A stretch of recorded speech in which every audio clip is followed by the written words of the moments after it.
അബ്ദുൽ ഗഫൂർ, ഈ സമസ്തയിലെ ഭിന്നിപ്പിന്റെ അവസാനം എങ്ങനെയായിരിക്കുമെന്നാണ് താങ്കൾ കരുതുന്നത്? ഇപ്പോൾ ഉമർ ഫൈസി മുക്കത്തിനെതിരെ നടപടി വേണമെന്ന ലീഗ് ശക്തമായി തന്നെ ആവശ്യപ്പെടുന്നുണ്ട്. എല്ലാ സീമകളും ലംഘിച്ചുകൊണ്ടുള്ള പരസ്യ പ്രസംഗങ്ങളിലേക്ക് കടക്കുന്നു. ആ പ്രസംഗങ്ങൾ തന്നെ പലയിടത്തും വേറെ രൂപത്തിലുമാകുന്നത് താങ്കൾ തന്നെ ചൂണ്ടിക്കാണിക്കുകയുണ്ടായല്ലോ. അപ്പോൾ ഇങ്ങനെ ഒരു സെക്രട്ടറി സമസ്തയിൽ ഉണ്ടാകുന്നത് സമസ്തയെ സംബന്ധിച്ചും അത്ര അഭികാമ്യമായ കാര്യമല്ല. ഇപ്പോൾ ജിഫ്രി മുത്തുക്കോയ തങ്ങളെ അപമാനിച്ചു എന്നൊരു വികാരം കൂടി സമസ്തയിൽ ശക്തമായി കഴിഞ്ഞിരിക്കുകയാണ്. അപ്പോൾ എന്തിനാണ് സാധ്യത താങ്കൾ കാണുന്നത്? ആദ്യം ഒരൊറ്റാമുഖം എന്നുള്ള ഒറ്റ കാര്യം ഞാൻ പറയാം. തെറ്റായ ധാരണയാണ്. അതായത് മതസാമുദായിക സംഘടനകൾക്ക് വലിയ സ്വാധീനമുണ്ടെന്ന് ഞാൻ ശരിക്കും പഠനം നടത്തിയിട്ടുള്ളതാണ്. 10% ആൾക്കാർക്ക് പോലും മാത്രമേ ഉള്ളൂ അവരായിട്ട് ബന്ധമായിട്ടുള്ള. 90% ആൾക്കാരും രാഷ്ട്രീയമായിട്ടും അല്ലാതെയും ചിന്തിക്കുന്നവരാണ്. അപ്പോൾ അതവിടെ വെക്കട്ടെ. അപ്പോൾ നിങ്ങളുടെ ചോദ്യത്തിലോട്ട്, സത്യത്തിൽ വേറെ ഏതെങ്കിലും ഒരു പാർട്ടിയാണെന്ന് വിചാരിച്ചോ? ഞാനങ്ങനെ ചെയ്യണം എന്നല്ല പറഞ്ഞത്. വേറെ ഏതെങ്കിലും ഒരു പാർട്ടിയാണെങ്കിൽ അത് CPM ആയാലും കോൺഗ്രസ് ആയാലും ഒക്കെ ഇത്രയും അതിര് വിട്ടിട്ട് കാര്യങ്ങൾ പോയി കഴിഞ്ഞിട്ടുണ്ടെങ്കിൽ തീർച്ചയായിട്ടും നടപടി ഉണ്ടാവും. ആ നടപടിയെ പറ്റിയിട്ട് നമുക്ക് ഊഹിക്കാവുന്നുള്ളൂ എന്ത് തരത്തിലാണ് നടപടി. എന്താ കാരണം എന്നും കൂടെ ഞാൻ പറഞ്ഞുതരാം. ഇപ്പോൾ ഇതിൻ്റെ ഇടയിൽ നമ്മുടെ ഒരു ഫോൺ കോളിൽ വിളിച്ചാൽ അങ്ങനെ ജിഫ്രി മുത്തുക്കോയ തങ്ങൾ വിളിച്ചാൽ കാര്യങ്ങൾ നടക്കും എന്ന് പറഞ്ഞാൽ അതൊക്കെ തെറ്റാണ്. അതായത് ഞാനടക്കമുള്ളവരാണ് വഖഫ് ബോർഡ് മീറ്റിങ്ങിന് പോയിട്ട് ഞങ്ങൾ അവിടെ സംസാരിച്ചിട്ടാണ് അത് ഡീൽ ചെയ്തത്, മനസ്സിലല്ലേ? അതല്ലാതെ അപ്പോൾ CM ഫസ്റ്റ് സംസാരിച്ച ആൾ ഞാനാണ്. അപ്പോൾ ആ നിലക്ക് എന്ന് വെച്ചാൽ അത് PSCക്ക് വിടരുന്നതാണ് എൻ്റെ അഭിപ്രായം ഉണ്ടായിരുന്നത്. പറയാം എന്താ ഞാൻ പറഞ്ഞതെന്നും കൂടെ പറഞ്ഞുതരാം. അപ്പോൾ ആ നിലക്ക് വെറുതെ നമ്മളിങ്ങനെ പറയണം. അത് ഈ പ്രചരണം CPM പോലും ഏറ്റെടുത്തിട്ടുണ്ട്, കോൺഗ്രസ് ഏറ്റെടുത്തിട്ടുണ്ട്. ഇവരൊരു ഇലക്ഷൻ വന്നു കഴിഞ്ഞിട്ടുണ്ടെങ്കിൽ SNDP യോഗത്തിൻ്റെ അവിടെ പോവുക, NSSൻ്റെ നേതാവിനെ കാണാൻ പോവുക, അത് പോവുക, അവിടെ പോയി കാണുക, എന്തോ അവിടെ ഭയങ്കര വോട്ട് ഇവരുടെ കയ്യിലൊക്കെ ഉണ്ട് എന്നുള്ള നിലക്ക്. ഇത് നിങ്ങൾ ശരിക്കും പറഞ്ഞാൽ അത് വരുന്ന യുവതലമുറയെ അപമാനിക്കണം. എത്ര യുവതലമുറ ആൾക്കാർ ഈ കാര്യത്തിലുണ്ടാവും? അവരില്ല. പിന്നെ ഒരു കാര്യം നമ്മൾ ഡിസ്കഷനിൽ വിട്ടുപോയി. വേറെ വലിയൊരു ഇഷ്യൂ ഉണ്ടെന്നേ, അതായത് മുജാഹിദ്, അതായത് സലഫി, ഇതിപ്പോൾ പ്രേക്ഷകർ മനസ്സിലാക്കേണ്ടതാണ്, മനസ്സിലല്ലേ? അതിൻ്റെ സെക്രട്ടറി സലാം, മനസ്സിലല്ലേ? സലാമിനെതിരായിട്ടൊരു കൂട്ടം ആൾക്കാർ ഇതിലുണ്ട്, മനസ്സിലായി? അപ്പോൾ ആ വിദ്വേഷം മുസ്ലിം ലീഗിനോട് മാത്രമല്ല, മുസ്ലിം ലീഗിൻ്റെ നേതൃത്വത്തിൽ ഇരിക്കുന്ന സലാമിനോട് അതൊന്നും കാര്യമില്ല. ഒറ്റ ഫോൺ കോളിൽ അപ്പുറത്ത് മുഖ്യമന്ത്രിയെ കിട്ടുന്നവർ എന്ന് പരിഹസിച്ചത് അല്ല, അതല്ലേ ഞാനത് പറയാൻ കാരണം, മനസ്സിലല്ലേ? അപ്പോൾ എന്നിട്ട് സലാമിനെ മാറ്റിയില്ലല്ലോ. എന്താ പറയുക, കാലാകാലങ്ങളിൽ ഈ മുസ്ലിം ലീഗിൽ അത് സീരി സാഹിബിന് കാരശ്ശേരി മാസ്റ്റർക്ക് തിരുത്താം, മുനീറും അല്ലെങ്കിൽ അതുമാതിരി നമ്മുടെ സീരി ഹാജി അദ്ദേഹത്തിൻ്റെ മകൻ ബഷീറും ഒക്കെ അവർ മുജാഹിദുകളാന്നേ. അപ്പോൾ നമ്മൾ വെറുതെ വിചാരിക്കണം മറ്റൊരു 10%, ഇവർ 90%, അങ്ങനെയൊന്നുമില്ല. അപ്പോൾ അവർക്കും നല്ല ശക്തിയൊക്കെ ഉണ്ട്. അപ്പോൾ അങ്ങനെ മുസ്ലിം ലീഗ് എന്താ വെച്ചാൽ ഒരു ബാലൻസിങ് ആക്ട് നടത്തിയാണ്.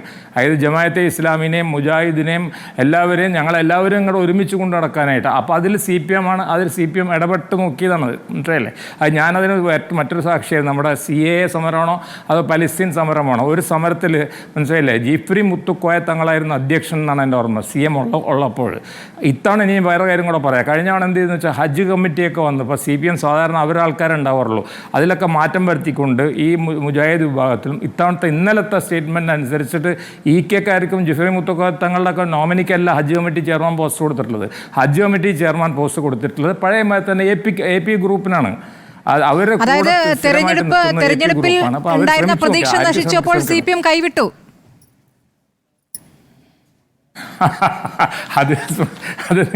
അതെനിക്കിഷ്ടപ്പെട്ട്, ആ ഒരു ചോദ്യം എനിക്കിഷ്ടപ്പെട്ട്. ആവാതിരിക്കാനോ അതെനിക്കത് അവരുള്ളിലുള്ള തമ്മിലുള്ള ഒരു പൊളിറ്റിക്സ് അല്ലേ. അപ്പോൾ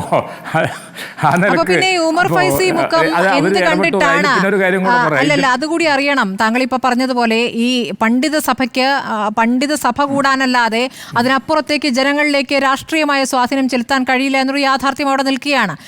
അത് ജിഫ്രി മുത്തുക്കോയ തങ്ങൾക്ക് ഇപ്പോൾ ബോധ്യമായി. ഉമർ ഫൈസി മുക്കം ഇപ്പോഴും ജമാഅത്തെ ഇസ്ലാമിയുടെ പിടിയിൽപ്പെട്ട് ലീഗ് അങ്ങ് ഇല്ലാതാകുമെന്നുള്ള ഒരു വാദം അപ്പുറത്ത് പറയുന്നു. അതിൽ ചില കാര്യങ്ങൾ അവിടെ കിടക്കുന്നുണ്ട് താനും. അങ്ങനെയുള്ള സ്വാധീനമുള്ള ചില നേതാക്കൾ ചില പ്രതികരണങ്ങളൊക്കെ നടത്തുന്നുണ്ട്, ഒരു യാഥാർത്ഥ്യം അവിടെ നിൽക്കുന്നുണ്ട്. പക്ഷേ ഇപ്പോഴിതാ ഈ സമ്മേളനങ്ങൾ വിളിക്കുകയാണ് ഉമർ ഫൈസി. ഇനിയിപ്പോൾ എറണാകുളത്ത് സമ്മേളനം നടത്താനിരിക്കുന്നു. എറണാകുളത്ത് പലയിടത്തും പോസ്റ്ററുകൾ വന്നു കഴിഞ്ഞെന്നേ. അപ്പോൾ സമാന്തര സമസ്തയായി മാറുന്നുണ്ട് ഉമർ ഫൈസി. അല്ല, ഉമ്മർ ഫൈസി മാത്രമല്ല കേട്ടോ. ഇന്നത്തെ പത്രം വായിച്ചു നോക്കിയാൽ നിങ്ങൾക്കറിയാം, CIC അതേ നമ്മുടെ CIC ഉണ്ടല്ലോ, ആ വഫി സ്ഥാപനങ്ങൾ നടത്തുന്ന അബ്ദുൽ ഹക്കീം അതിരിശ്ശേരി, അദ്ദേഹം പുറത്ത് തന്നെയാണ് നിൽക്കുന്നത്. അദ്ദേഹം അകത്തല്ല. അദ്ദേഹത്തെ പുറത്താക്കിയപ്പോൾ വലിയൊരു വിദ്യാർത്ഥി സമൂഹം 2000 വിദ്യാർത്ഥിയൊക്കെ പോയി എന്ന് പറഞ്ഞത്. പക്ഷെ അതുകൊണ്ടൊന്നും കാര്യമില്ല. അദ്ദേഹത്തെ വീണ്ടും ജനറൽ സെക്രട്ടറി സ്ഥാനത്തേക്ക് കൊണ്ടുവന്നില്ലേ സാദിഖ് അലി തങ്ങൾ? അതുകൂടി പ്രകോപനപരമായ കാര്യമായില്ലേ? ഹലോ, അദ്ദേഹത്തെ വീണ്ടും ജനറൽ സെക്രട്ടറി സ്ഥാനത്തേക്ക് കൊണ്ടുവന്നില്ലേ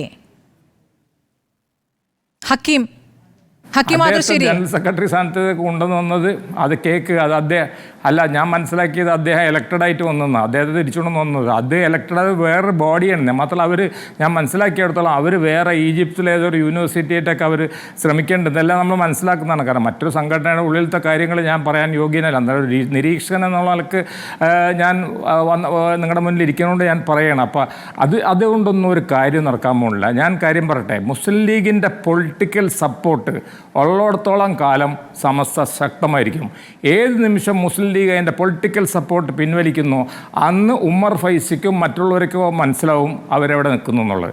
അത് നിങ്ങൾ മനസ്സിലാക്കണം. കാരണം ഈ ശക്തി എന്ന് പറയുന്നത് ഇവരുടെ ശക്തി. ഇവർ പണ്ഡിതന്മാർ മാത്രമല്ലേ, ഇവർ സഭയുടെ മാതിരിയൊന്നുമല്ല. സഭയ്ക്ക് വിദ്യാഭ്യാസ സ്ഥാപനങ്ങളും പല പല കാര്യങ്ങളുണ്ട്. ഇവർ പണ്ഡിതന്മാർ മാത്രമാണ്. അവർ രാഷ്ട്രീയത്തിൽ ഇടപെടുന്നത് ശരിയല്ല. രാഷ്ട്രീയത്തിൽ മതസംഘടനകൾ ഇടപെടേണ്ട, മതസംഘടനകളുടെ കാര്യത്തിൽ രാഷ്ട്രീയത്തിൽ ഇടപെടാൻ പാടില്ല എന്നുള്ളതാണ് എൻ്റെ അവസാനത്തെ വാക്ക് ഇക്കാര്യത്തിൽ. ശരി, ആത്മീയ രംഗത്തെ പാണ്ഡിത്യം പക്ഷേ കാലത്തിനൊപ്പം സഞ്ചരിക്കുന്നുണ്ടോ എന്നുള്ള വിഷയം അവിടെ നിൽക്കുന്നു. പെൺകുട്ടികളുടെ വിദ്യാഭ്യാസം, പെൺകുട്ടികൾ തട്ടമിടൽ, ഇതിലൊക്കെ എങ്ങനെയൊക്കെയാണ് ഇവരൊക്കെ പ്രതികരിച്ചിട്ടുള്ളതെന്നുള്ളതും കേരളം കണ്ടതാണ്. ഇപ്പോൾ ഉന്നത വിദ്യാഭ്യാസ രംഗത്തൊക്കെ ഒരുപാട് മുന്നോട്ട് പോയിക്കുന്ന മുസ്ലിം പെൺകുട്ടികളുണ്ട്. ഇവിടെ തട്ടമിടാത്ത പെൺകുട്ടികളൊക്കെ മോശപ്പെട്ടവരാണെന്ന് പ്രതികരണം നടത്തിയത് ഉമർ ഫൈസിയാണ്. എനിക്ക് നൽകിയ അഭിമുഖത്തിലായിരുന്നു അത് പറഞ്ഞിരുന്നത്. അതിനുശേഷം തട്ടം ഉപേക്ഷിച്ച ഇവിടുത്തെ മുസ്ലിം വനിതകൾ കൂടിയുണ്ട്. ആ തലത്തിലേക്ക് കേരളം ശക്തമായി പ്രതികരിച്ചു എന്നൊരു യാഥാർത്ഥ്യം കൂടി അവിടെ നിൽക്കുന്നു. അപ്പോൾ ഈ പണ്ഡിത സഭ കുറച്ചുകൂടി ഈ കാര്യങ്ങൾ കൂടി പരിശോധിക്കേണ്ടതുണ്ട്.